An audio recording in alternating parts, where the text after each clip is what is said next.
Understanding and using dial peers. Every now and then you get to a topic that's so important that you can't figure out how to convey just how important it is. My environment. You know when you go to those websites and they have those web models, people that don't really know anything about the product but look good, and they always have, it's like somebody writing in the air, like it looks like they're writing on your screen, their face. That's kind of what I do. I have a monitor here and a pen in my hand where I literally, write on my monitor and all that kind of stuff, and that's the story. And I'm sitting here getting ready to start this nugget with my pen hovering over the record button, and I'm just staring there for about 60 seconds where I'm frozen because I'm thinking, okay, this topic is so important, but I can't just say this is important because everybody says that. I'm like, how do I convey how important this is? And I'm like, all these things are coming through my mind. I'm like, I can't do it. So literally the whole first minute of this nugget is me trying to convey to you that I can't even convey how important this topic is. Think of this as routing. Like when you learn Cisco and you get into, okay, what is a router? What does a router do? And you go, okay, here is a routing table. And you start explaining, it's like, oh man, that's important. This is your routing table for your voice. So we're going to talk about in here why your calls have legs. From the Cisco perspective, every single call that you make has a leg. I'm going to get into this concept, and this is the hugely important concept, which you saw from the title, types of dial peers. What are dial peers? What kinds are there, and how can we use them? And you've seen me use them in some of the nuggets. If you're going through this in order, you've seen me use them up till now kind of as a necessity where I'm going, okay, I can't demonstrate this analog voice port working without creating a dial peer. So we'll look at the kinds that are out there, and then the bulk of this nugget, the lion's share, will be configuring them, showing you how to set them up and get some calls ringing phones. Well, let's dig right in. Why do your calls have legs? Well, short answer is because Cisco says so. In the Cisco world, they define every hop, every link, if you will, that you're going through to reach an IP telephony endpoint or some sort of telephony endpoint as a call leg. And it's very similar to data routing. I mean, when you first learn routing, you go, okay, if my computer wants to get to, let's say, google.com, it's going to go to a switch, which it only knows how to get places based on layer 2 addressing, MAC addresses, gets you to the router. The router says, okay, what IP address or layer 3 address are you going to? Oh, it's google.com or 206.1. Whatever. It says, okay, you're going to go here, and that one gets it. You're going to go here. You're going to go here. You're going to go through all these different routers until finally you reach google.com. Now, if at any point one of these routers in the chain doesn't know how to get to google.com, it becomes a black hole.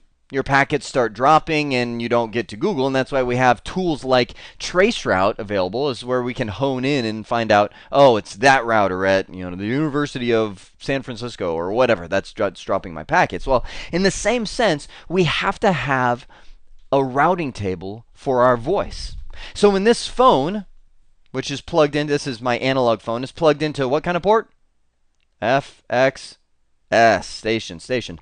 When this phone picks up and dials 101 to make a phone call, that call is going to come to this router. It has to know, okay, well, 101 is really something. I mean, that's what you define. It's really maybe this IP phone. So it's really 10.1.5.92 is the destination we go to reach that IP phone. Or it's really, and we'll define all of these different endpoints. We have to have something that translates the number that I've called into something real that a data router would understand. Or simply put, it defines the voice route path. How do you reach these different destinations? Now, there are two kinds of call legs. Well, there are more, but I would say 99.9999% of what we use will be either plain old telephone service or POTS call legs or voice over IP call legs. These are essentially traditional. Anything traditional, legacy, whatever word you want to put in there, like an analog phone would need a POTS call leg. A modem, a fax machine. I mean, these are all FXS kind of devices, and this is where some people get hung up. You connect maybe a T1 line to a PBX system.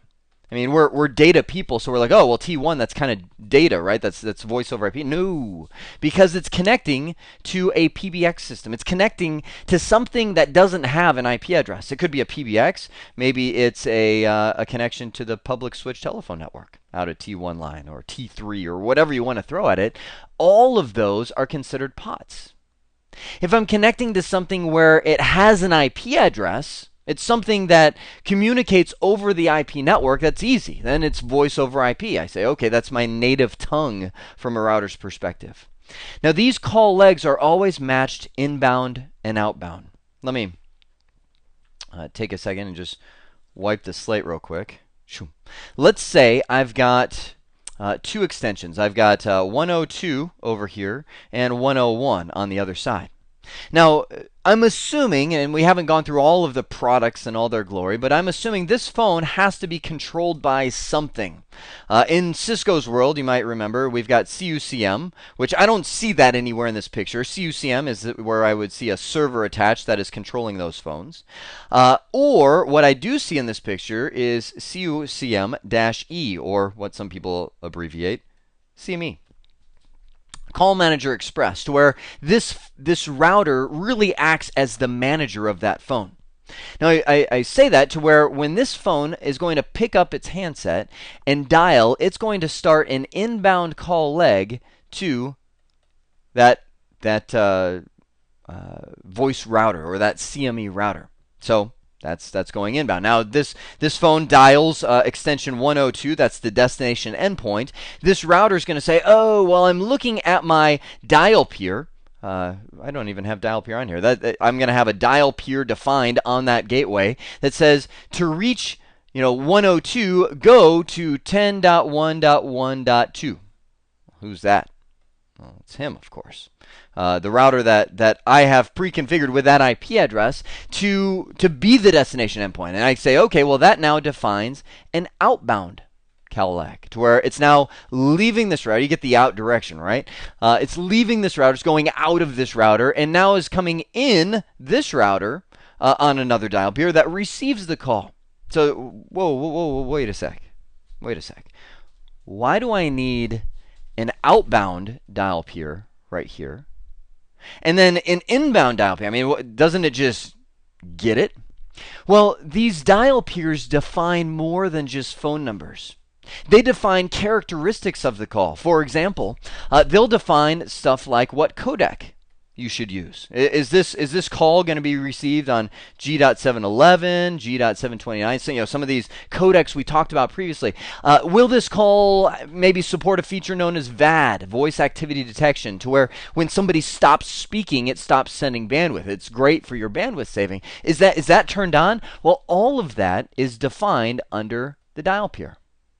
So I need to go in there and configure, okay, when I receive calls on this router, and maybe I make it a nice... I'm sorry about that. I'm walking around. I stepped on my cord here. I got to snap this to my belt. There goes my train of thought. What was I? Okay. Oh, okay. So I could create a nice big generic dial peer here. A generic inbound dial peer that says, all calls that I receive will receive this treatment. Or maybe I'll have an inbound dial peer that I create that says, okay, well, calls from maybe this source or, calls from this phone get G729. Other calls will get some other kind of treatment. So that's all definable by me. So the big picture is dial peers. Why, yes. The huge part of what they define is your voice routing plan. The subset, if you will, is all the characteristics for those voice calls. So this guy just received a call. It's going for 102. He's going to look at his dial peer and go, oh, I got a dial peer right here. Or, as Cisco would define, a call leg, a POTS call leg to be specific, that says 102 really rings FXS port 1/0/1, and ring goes the phone. Does that make sense? Now, this guy will start communicating back. So now we've got, this is out, this is in. It's always a two-way conversation. So we always have outbound and inbound. I believe one of the best ways to learn dial peers is to see them in action, to actually configure them. So that's what we're going to spend the rest of this nugget doing, looking at first off POTS, and I'll start off with a simple scenario, 2 phones on the same router, and then we'll get into voice over IP as we take those POTS dial peers and bridge them over a wide area network connection to 2 different phones. So I'm bringing up a router right now that literally has no configuration whatsoever. I just got into privilege mode, just booted this router. I'll do a show start, and you can see there's nothing here. So I'm going to go in first off and give it a host name. I always like starting from the ground up, so you guys can do this as well. Just put a real quick base config on here. Logging synchronous, no exec dash timeout on console port to keep it from kicking me off and keeping those status messages from interrupting what I'm typing. And now I'm going to get into the dial peer. Now you're going to see a lot of options as we start going through this, like class of restriction. I can actually say these people can dial these different destinations, and for instance, restricting long distance or preventing international calls. So for now, I'm not even going to go there. I'm going to get into dial peer voice. That's the kind we're configuring. Saying, well, what tag do you want to give this? Now you can see it's from 1 to an astronomically high number, 2 billion something. So what tag do you use?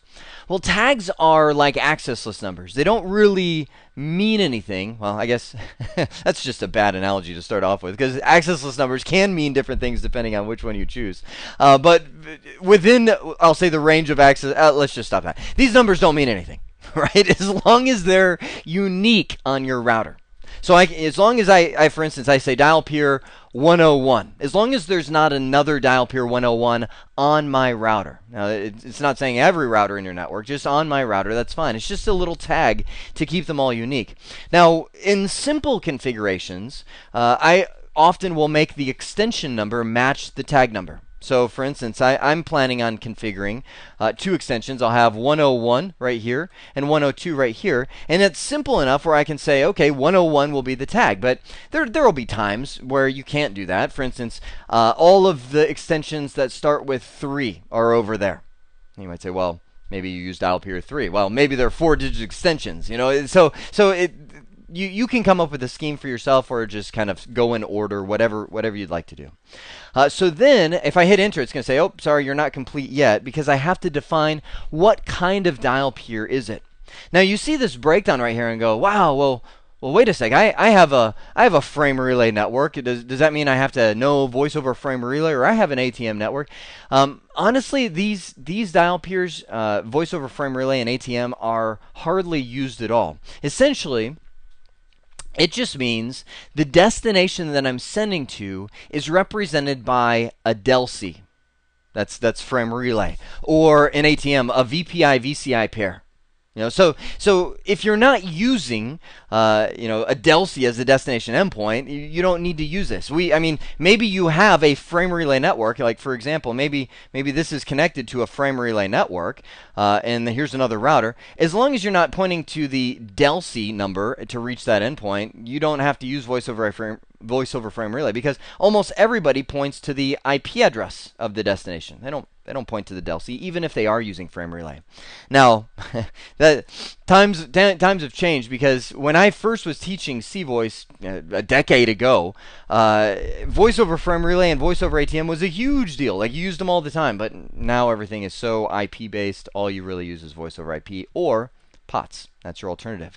Now, in this case, we are going to be using POTS, the plain old telephone service. So I'm going to come into this configuration, and I'll hit question mark. You can see there's just a bunch of different options that we can put in this dial peer. Again, this defines not only the destination, but also all of the attributes for that connection. So in this case, we'll keep it nice and simple. So I've got 2 phones plugged in. I've got my phone on the right, my black phone that I'm staring at right now, is plugged into port 1/0/0. I've got my white phone, my one that looks like the Matrix. It's plugged into 1/0/1. So I'm gonna let's configure the white phone, because it rings louder. So I'm gonna do destination pattern. Or essentially, what number do you want to reach? And it says with sequences of digits. So I'll just say when somebody dials, let's see, the white phone, let's make it 102. Somebody dials 102, I'm going to make that phone ring. Now, That's one major piece of the dial peer. It says, okay, I got 102. If somebody dials 102, what? That's the other piece. We have to tell it, well, here's where you go. And in this case, we're using a POTS dial peer, which just about everything in the POTS dial peer is associated with a port, whether it be an FXS port going out, whether it be a T1 port going out, but essentially it's always a port. It's never an IP address, which is what a voice over IP dial peer is associated with.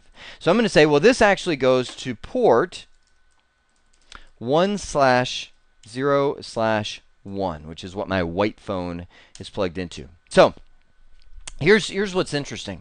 Even though the black phone doesn't have a phone number, again, the black phone's on the right, white phone's on the left. The white phone is what I just assigned. Even though the black phone doesn't have a phone number, I can still pick it up, lifting it up now, and dial 102 and make a connection.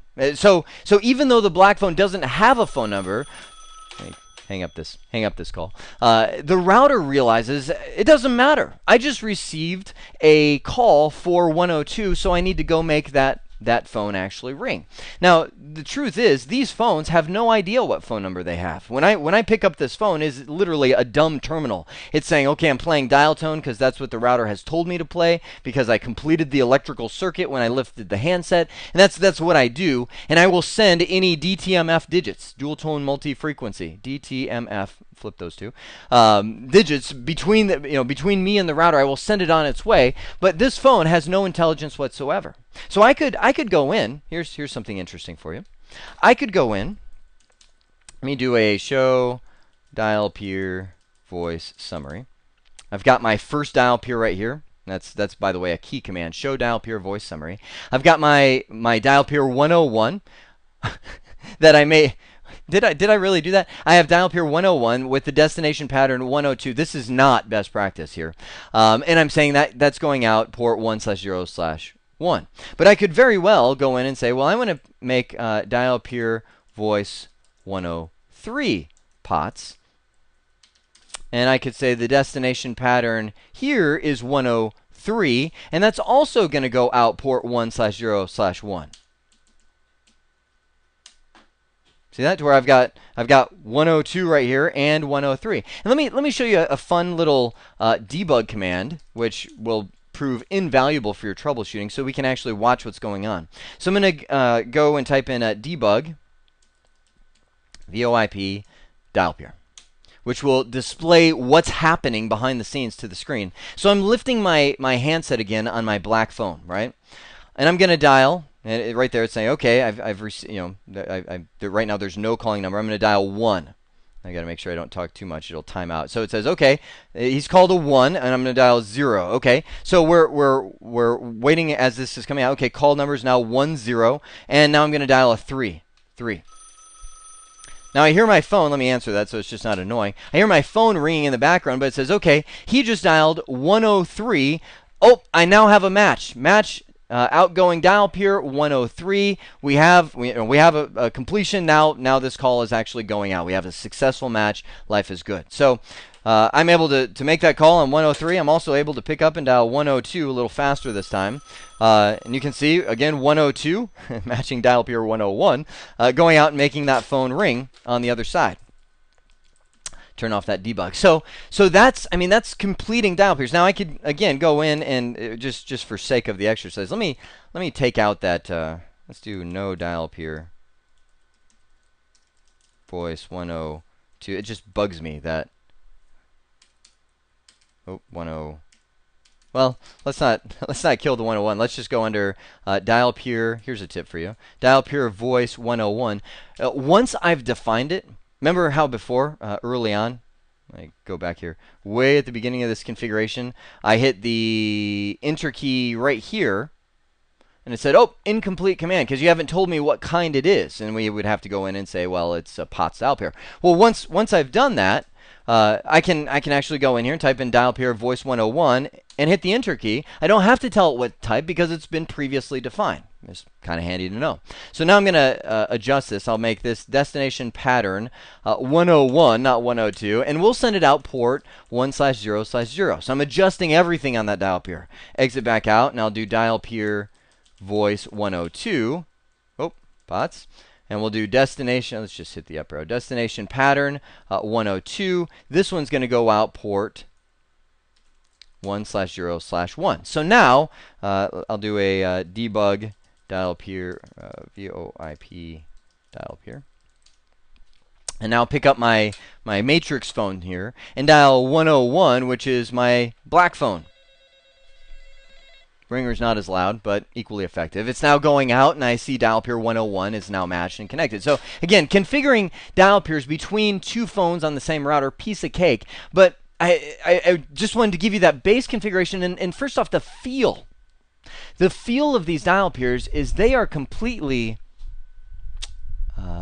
logical, I guess is the best way I can put it. And I'm not just saying, oh, well, it makes sense. I mean logical. What's the word I'm looking for? Like when you think of a logical address, IP address, it's one that you can just make up. You can associate. I mean, I can get crazy. We haven't talked about wildcards yet, but I could go out here and I could create dial peer. Let's just do voice 1 pots. And I could say the destination pattern for this guy is 1 ... which says any call starting with the number 1, and I'm guessing you've already figured this one out, any 2 digits after that is going to be associated with port 1/0/1, my white matrix phone, right? So at this point, I could pick up my black phone here and dial 150, and it rings because it says, okay, well, I'm matching dial peer tag 1. That's where it's at. Call number 150. So anything, pick up and dial 199, and it rings. Again, the phone has no idea of what phone number it really has. It just knows the router's shocking me. Ouch! I need to ring. Okay, let's dive into the voice over IP side. What I've done is I've moved my black phone down to router 2. So let's give these guys some names. So here's router 2. Here's router 1. And so I've moved. Okay, so I haven't done this, but I'm doing it now. I've also moved my white phone over to port 1/0/0 on router 1. So again, same thing down here, 1/0/0 on router 2. Let's put this all together. So first things first, I want to make sure. Let me do a show dial peer voice summary. I want to make sure that I've got the right extension. Okay, so 101 is indeed going out there, and I'm going to destroy port 102 or VLAN. Hi, too many technical terms. Dial peer 102, and I'm going to destroy dial peer 1 just so they don't get in the way. So no dial peer voice 102 and 1. They're gone. Okay, so now on this side, again, this router has no configuration. I've brought up an IP WAN link by cross-connecting fast Ethernet 0/0 on this router with a little 6-inch crossover cable to the second router on fast Ethernet 0/0 as well. And now, could be a serial port, could be anything. It's just an endpoint with an IP address. So we'll do FA 0/0, no shut. And let's make router 1 the nice logical IP address. And what did I say that WAN was? 10.1.1. So let's do 10.1.1.1. Good. Okay, so it's now assigned an IP address. And let's jump down to router 2, which is also blank. So while we're waiting for that, I'm going to jump back to router 1. And let's start working on the dial peer.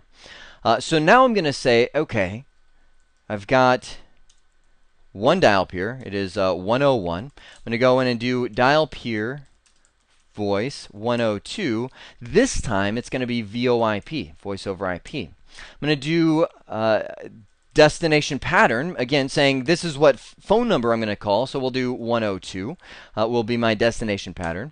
And we will say this time, instead of port with the voice over IP, we're always going to an IP address, and that is represented by something called session target. So I'll do session target colon.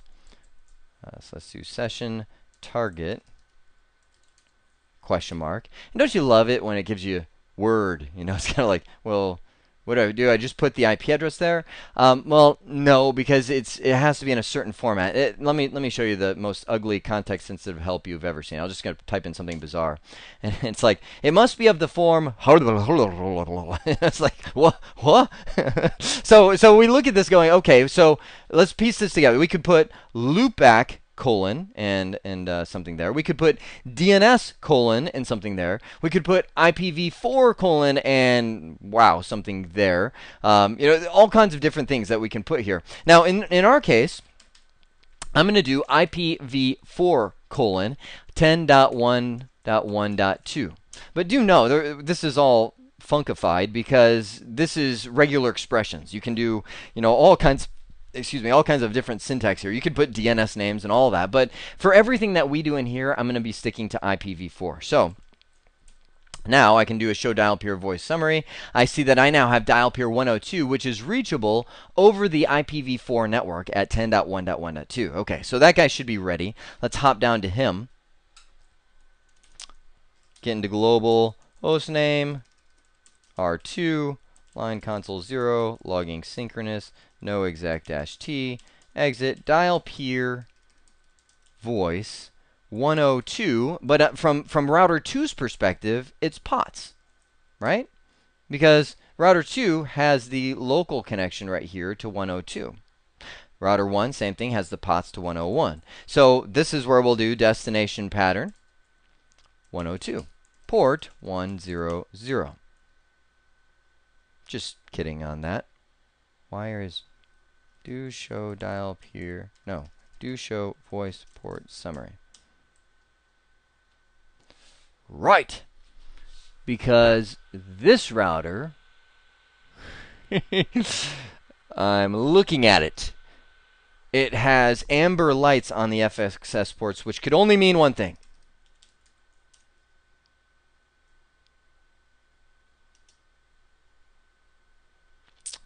It doesn't see them. Probably because the iOS version doesn't have a voice. Oh, that's Advanced Enterprise. Come on, that should have everything. Why do you not see them? Please hold. Well, I'm back, and we've gone a complete direction change. So here's the story. I have two 2620 XM routers sitting, 2620, 2621 XM routers sitting right here next to me, and inside of this one, if you were to look at it, you've got your two fast Ethernet, and over here is the carrier module, which is actually an NM-HD-2VE carrier module made for VIC-2 cards. Well, originally, Cisco actually, and I'll give you the exact model number, Cisco originally manufactured these cards known as VIC cards, VIC voice interface cards -2FXS, which is exactly what is slid in this router, which is the original. I'm talking like turn of the century time frame on there, but they've since come out with VIC-2. They even have VIC-3, where they add features. It's just the way of things. VIC-2-2FXS, which is made for this guy. And somehow, I don't know how, I don't know if strange people were involved or what, but I actually have a VIC-2FXS card sitting in my NM. It's not compatible. It doesn't work. So I'm sitting there going, oh, what do I do? Where did my VIC-2 card go? I'm thinking, where can I get one? I got to finish this recording. And then it hits me. In my closet, I don't even know why I didn't use this the whole time. It's brilliant. It's divine that I have found this. It is a Cisco UC520, which is only the most amazing device Cisco ever created. Cisco UC520 all-in-one device, and I actually pulled up a picture of it. This is what it looks like. This is almost exactly what mine looks like without the Wi-Fi. I don't have the Wi-Fi card. But these are little all-in-one router, swouter, everything's that Cisco made. It's got a built-in switch that does power over Ethernet. It's got, oh, there we go. It's got FXO ports. That's exactly what are added in mine. FXS ports, expansion slots where you can actually get these little. Look at those things; they're so cute. Little switches. This is like a half form factor device. It's meant to sit on a desk. It's very quiet. Look at this. Even a music on hold port right there, where you can plug in an iPod. I mean, come on. What a great device. It does VPNs, does everything. It's so anyway, I have one of these that I got, and this is between you and I. I actually got this for free at a Cisco Live conference. If I told you the details, I would have to destroy this recording, but nonetheless, I have one, and that's going to be what we use here. It's exciting. So busting out my Cisco UC520 device, it's got no configuration, so let's get oriented. It's great to see both of these. I'm going to go in and do a show voice port summary. And look at this. We've got FXS, we've got FXO, it even has a voice port for that music on hold port, to jack in your iPad or iPod or whatever device you want to waste on that. Actually, you know what? Every time Apple comes out with new iPhones, that leaves you with your old one, right, when you get a new one. So what a great device to plug in to this guy. I'll do a show IP interface brief. Again, just our orientation of this device. This has a built-in switch right here. Where I've got, looks like some old config to erase off of there. These need to go away. But here's the built-in switch ports that are all power over Ethernet. This is the, think of that as like the expansion port. And then right here is our WAN port that would connect to an ISP. So I'm going to pause this. I'm actually going to do a quick write erase. Erase that guy, reboot him, and we'll have a clean device. I thought I'd bring it back while this guy is booting to show you. This guy even has, you can see right here on the boot up prompt, one Cisco service engine. That's an internal Unity Express voicemail module. So you have, you have complete voicemail, you have complete routing, you have NAT, you have Wi-Fi. If you get that module, you get the VPN. I mean, it's like welcome to your small office in a box. I can't tell you how amazing this device is. So, nonetheless. I'm bringing it up right now, and let's get into global config. I'm going to give this guy the name, hostname R2. Even though he is a killer UC520, we'll make him just R2 for now. Logging synchronous, no exec-t. Get past that. I'm going to do this as well, because every time I mistype and it just hangs there for a minute, it's frustrating. So since this guy has a built-in switch, he doesn't. I mean, we could configure him this way, but I'm going to configure him for a VLAN 1 interface. Now remember our original configuration. We have we'll call it a WAN, IP WAN, to where we've got router 1 over here on the left as .1. I'm going to make router 2 .2, 10.1.1.2. But since we're now coming into a switch right here, we're going to need to give that on a VLAN interface. So I'll do a show IP interface brief. Should be blank now that I've erased the config. So I'll go into VLAN 1, although I am wondering why this switch port is down, because that's where I have my router plugged in. Is that plugged in all the way? Make sure. Move my switch port there. Oh, nice. I had it plugged into the console port on my 2600. I was so excited to pull this out. I plugged it into the console port of my 2600. There we go. So now we're good. So let's go into interface VLAN 1, and I'll give it the IP address 10.1.1.2. Don't need to do no shutdown because he's already up. Let's do a show IP interface brief now. Should see VLAN 1. VLAN 1 is still down. Maybe we're just waiting a little bit. Let's do a show VLAN switch. Fun little command on this that shows what. Oh, there it goes. It just took some time. Interface VLAN 1 is now up. So there we go. Now let's see if we can ping the other side. Ping 10.1.1.1. And success. Okay, so we're now communicating fully between these guys. I'm going to let's move my black phone from my old non-functional 2600 router to FXS 0/0/0. Click. It's now in place. Let's again go back to that show voice port summary. It is in FXS loop start 0/0/0. So let's get into global config mode and let's create a dial peer. We need, again, that call leg for that. Dial peer voice, and we will do 102 POTS. And we'll do destination pattern 102 going out port 0000. Following what I'm doing here, right? So let me show you. This is a fun one. I'm not sure if the 2020 or UC520 supports it, but we'll find out. There is a command out there called CSIM. It's actually a call simulator, and you're looking right there, and it says CSIM, and it's like unrecognized command, right? And you're like, oh, well, it must not support it. No, actually, this is a hidden, secret ninja command. Watch this. I'm going to do CSIM start and hit enter. And it's like, whoa, little evidence here, right? It's like unrecognized command. It doesn't exist. Really? Excellent, Smithers. So I'm going to type in CSIM start 102, which is going to simulate a call. You guys hear that? Simulate a call to 102. I just want to make sure, again, I pulled this guy out of the closet.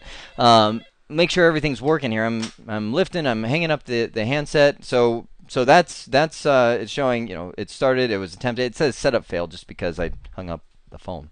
But that is a great way, if you don't have a phone nearby, to test and see if it's actually working on making calls. Okay, so going back to router 1, let's get reoriented. We've got router 1, moving my console cable over. Show dial peer voice summary. We've got router 1 with the voice over IP target to 10112, reaching extension 102.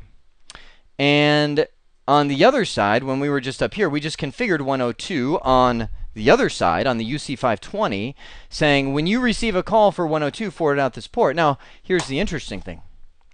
I can make this call, if it's all going to work right. Let's do a dial peer, or hang on, debug VoIP dial peer.